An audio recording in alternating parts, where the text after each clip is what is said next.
안녕하세요. 하루 필수 말씀 충전 하필 큐티 조정원입니다. 오늘 함께 나눌 하나님 말씀은 미가 1장 1절에서 16절까지 말씀입니다. 오늘부터 미가를 함께 나누게 되는데요. 이 미가라고 하는 사람의 이름을 우리가 생각을 해볼 필요가 있을 것 같아요. 미가라고 하는 것은 누가 여호와와 같은가라고 하는 문장형을 가진 그런 이름이라고 볼 수 있습니다.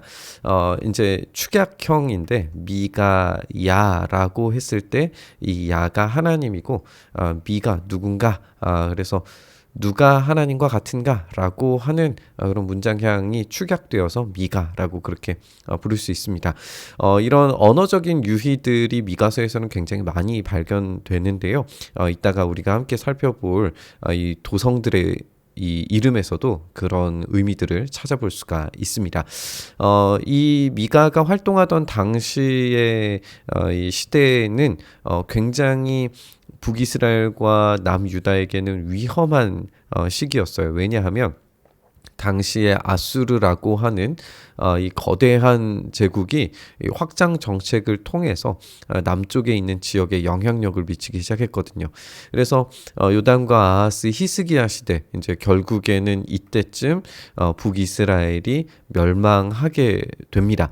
그래서 북이스라엘이 멸망할 정도의 엄청난 확장적 정책을 펼쳤던 아수르가 남유다에도 마찬가지의 영향력을 펼치기 시작했죠. 그래서 이 외부적으로는 아수르의 이 확장 정책이 굉장히 위험한 상황에 놓여져 있는 그런 때였어요.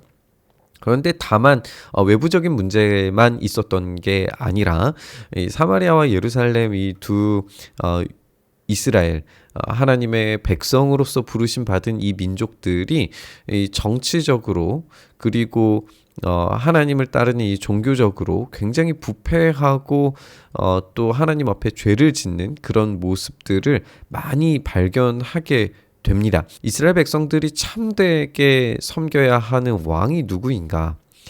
진짜 하나님이 누구인가에 대해서 질문을 하고 있는 거죠.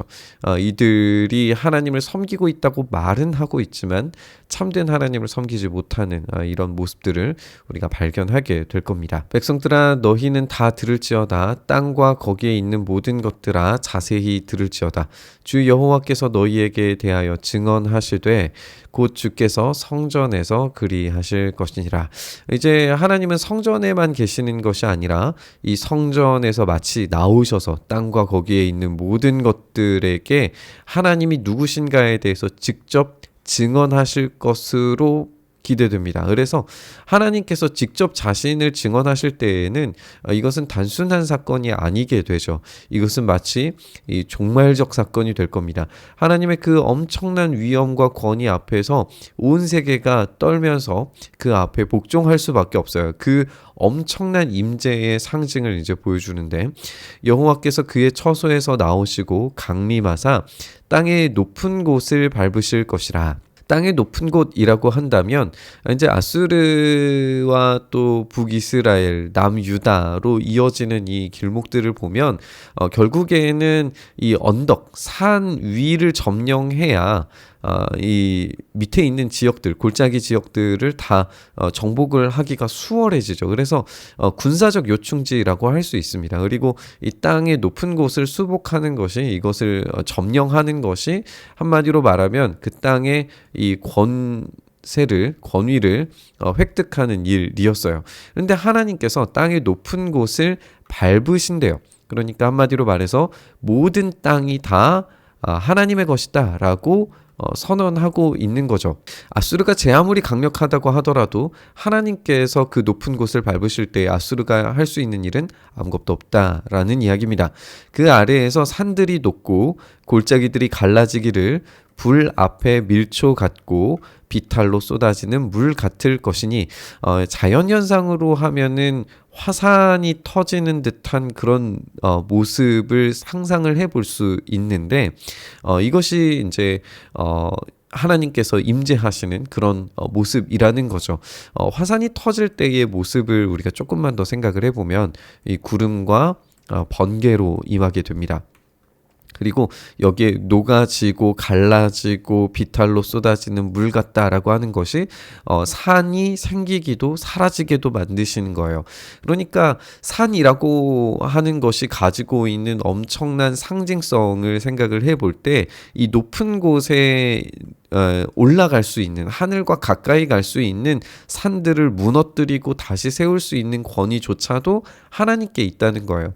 그들은 지금 산 위에다가 산당을 짓고 신과 소통하기 위한 산당을 거기에다가 짓는데, 하나님께서는 그것들을 밟으시고 없애버리실 수도 있고 녹여버리실 수도 있고 다시 세우실 수도 있는 권능이 있으신 분이라는 거죠. 그래서 누가 하나님과 과연 대적할 수 있느냐라고 하는 표현을 이렇게 보여주고 있는 겁니다. 근데 하나님께서 이렇게 나타나시고 드러나시는 이유가 있어요. 그건 뭐냐 하면 야곱의 허물 때문이다라고 이야기하고 있습니다. 이스라엘 족속의 죄로 말미암아 야곱의 허물이 무엇이냐? 사마리아가 아니냐? 유다의 산당이 무엇이냐? 예루살렘이 아니냐? 이러므로 내가 사마리아의 들에 무더기 같게 하고 포도심을 동산 같게 하고 그 돌들을 골짜기에 쏟아내리고 그 기초를 드러내며, 아까도 이야기했던 것처럼 하나님께서 이 사마리아를 무더기같이 완전히 쏟아내어버리고 기초를 드러내게 만드실 거다라고 이야기하십니다. 그걸 누구를 통해서 하실 것이냐는 하나님의 선택에 따라 달려 있어요. 하나님께서 자연을 선택하셔서 자연을 통해서 그 일을 하실 수도 있고요. 하나님께서 결국에 아수르를 선택하셔서 아수르를 도구화하셔서 이 도구화된 아수르가 사마리아를 그렇게 침략할 수도 있겠죠. 그러니까 이 모든 것들이 하나님께서 무엇을 사용하시든지 간에 그것의 주인은 누구신가? 하나님이시다 라고 하는 것을 이야기하고 있습니다. 그 새긴 우상들은 다 부서지고 음행의 값은 다 분살라지며 내가 그 목상들을 다 깨뜨리리니 그가 기생의 값으로 모았은즉 그것이 기생의 값으로 돌아가리라. 이 기생이라고 하는 이미지가 보여주는 것, 결국에는 이 음행이라고 하는 것의 본질적인 것이 무엇인가? 하나님을 사랑하도록 부르심 받은 이스라엘 백성들이 하나님을 배신했다라고 하는 것이 이 음행의 모습인 거죠. 그래서 이 하나님을 향한 이 배신의 대가를 치루어야 되는데 그들이 어떻게 팔려나가느냐? 마치 기생처럼 팔려나가게 된다. 아주 비참하고 끔찍한 일을 당하게 된다라고 하는 이야기를 보여주게 됩니다. 이제 미가가 애통하고 애곡하는 모습을 보게 되는데요. 들깨같이 애곡하고 타조같이 애통하리라 라고 그렇게 이야기하고 있습니다. 여기에서 굉장히 이 애통이 얼마나 심각한지에 대해서 벌거벗은 몸으로 이렇게 보여주고 있는 걸 보게 되는데요. 이 벌거벗은 몸이라고 하는 것이 가지는 이 수치의 이 극대화된 모습을 우리가 볼 수가 있습니다. 그리고 여기에 들깨와 타조도 등장을 하게 되는데요. 이 들깨, 이 타조라고 하는 이 단어가 아마도 이제 수리부엉이라고 생각이 되기도 하는데, 들깨와 수리부엉이는 보통 이 광야나 황무지 지역 또 폐허 이런 데에 살거든요. 그러면 지금 이것들이 광야와 폐허에 살고 있는 동물들을 이야기하는 거라면 지금 이스라엘이 당하게 될 앞으로의 사건들이 바로 이 광야와 폐허가 되는 사건들이 될 거다라고 하는 이야기가 되겠죠. 그리고 이 들깨와 타조가 이 폐허 지역에서 울게 되면 굉장히 섬찟하고 스산한 그런 모습을 보여주게 될 텐데, 그런 울음을 지금 미가가 애통하면서 슬퍼하고 있다라고 그렇게 보게 되는 겁니다. 이는 그 상처는 고칠 수 없고 그것이 유다까지도 이르고 내 백성의 성문 곧 예루살렘에까지 미쳤기 때문이다라고 이야기하고 있어요. 가드에 알리지 말며 도무지 울지 말지어다. 가드에 알리지 말아라, 울지 말아라 라고 하는 것은 이 다윗이 사울의 죽음을 애도하면서 했던 문장들의 인용이라고 보여져요. 한마디로 말해서 이제는 다윗이 사울을 위해서 애도했었다면 이제 다윗의 왕가가 애도를 받을 차례다라고 하는 말로 읽혀집니다. 그러니까 상징적으로 굉장히 좀 어두운 분위기를 계속 이어나가고 있죠. 이것을 쭉 한번 좀 정리를 하면요.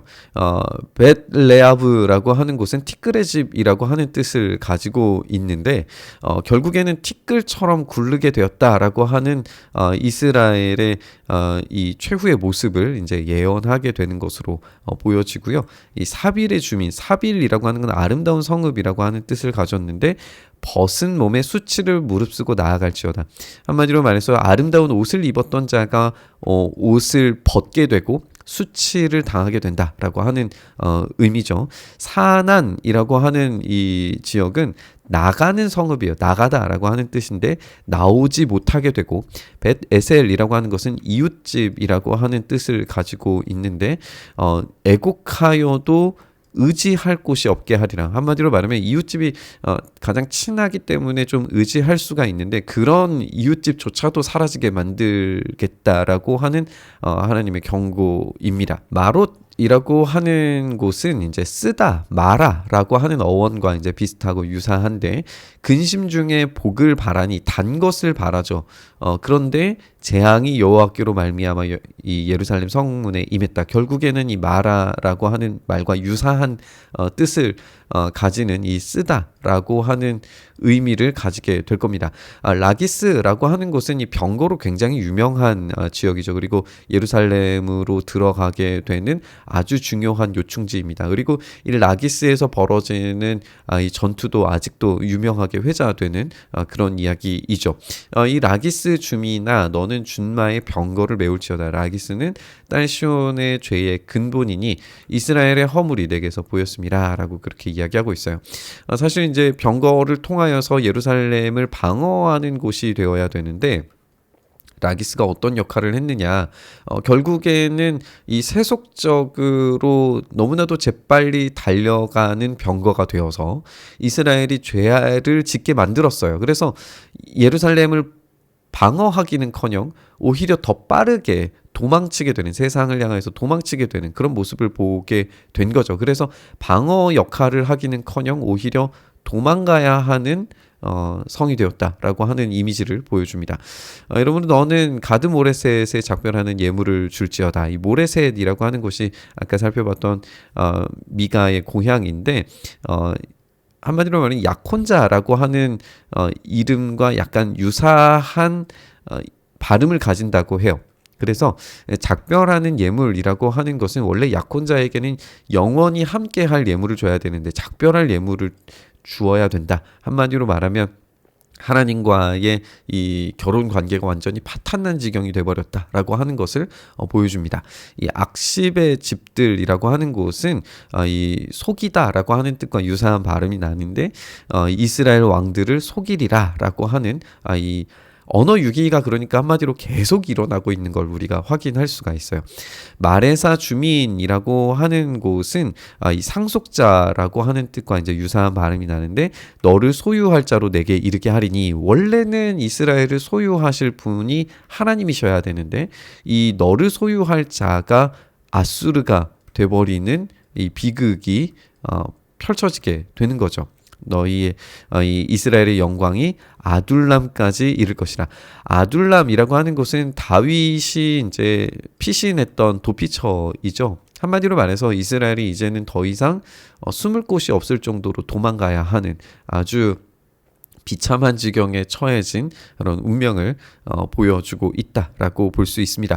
너는 내 기뻐하는 자식으로 인하여 내 머리털을 깎아 대머리가 할지어다. 이것 자체가 머리털을 깎는다라고 하는 게 엄청난 수치를 보여주는 행위입니다. 그 당시 사람들은 이제 털 자체가 권위라고 여겼는데 머리털을 깎아서 대머리처럼 만든다라고 하는 것은 그 엄청난 수치가 임했다라고 하는 것을 보여줘요.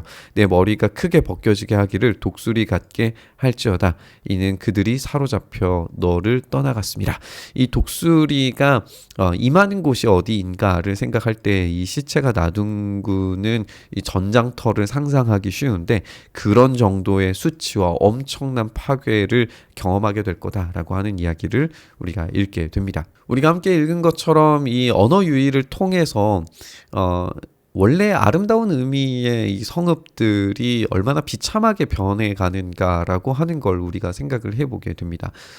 아름다운 이름을 가졌지만 비참하게 될 수 있는 이스라엘의 모습을 보면서 우리가 그리스도인이라고 하는 영광스럽고 아름다운 의미를 가진 이름을 비참하게 만드는 일들이 벌어지지 않기를 간절히 바랐으면 좋겠습니다. 교회의 영광스러움은 결국에 그 주인이 누구신가를 이야기할 때에 그 본질적인 이름의 의미를 되찾아올 수 있다라고 생각이 듭니다. 세상을 향하여서 끝없이 달려가는 자들에게는 그리스도인 또 교회, 하나님의 교회라고 하는 이 영광스러운 이름을 잊어버리게 되고 비참하게 되고 수치스럽게 되게 만들 뿐입니다. 그런데 우리의 주인이 오직 하나님이심을 고백하고 선언하고 그렇게 살아가는 사람들에게는 영광스러운 이름이 능력 있게 우리의 삶을 붙들고 온전케 하실 줄 믿습니다. 오늘 그 이름을 붙드는 삶 되기를 간절히 바라고 소망하면서 우리 묵상의 자리로 나아가시죠. 주님 그 이름에 합당한 삶을 살 수 있기를 간절히 바라고 소망합니다. 하나님의 자녀로 하나님의 형상으로 그리스도인으로 예수 그리스도를 따르는 자로 온전히 우리의 삶이 살아가지기를 바라고 소망합니다. 그때에 우리를 책임져 주시며 우리를 온전케 하시는 주님의 능력 경험하기를 간절히 바라고 소망하오니 주여 우리 가운데 그렇게 일하시고 간절함을 주셔서 주님의 뜻대로 살아가는 오늘 하루 되게 하여 주시옵소서. 행하시기를 간절히 바라고 소망하며 우리 주님 예수님 이름으로 기도드리옵나이다. 아멘.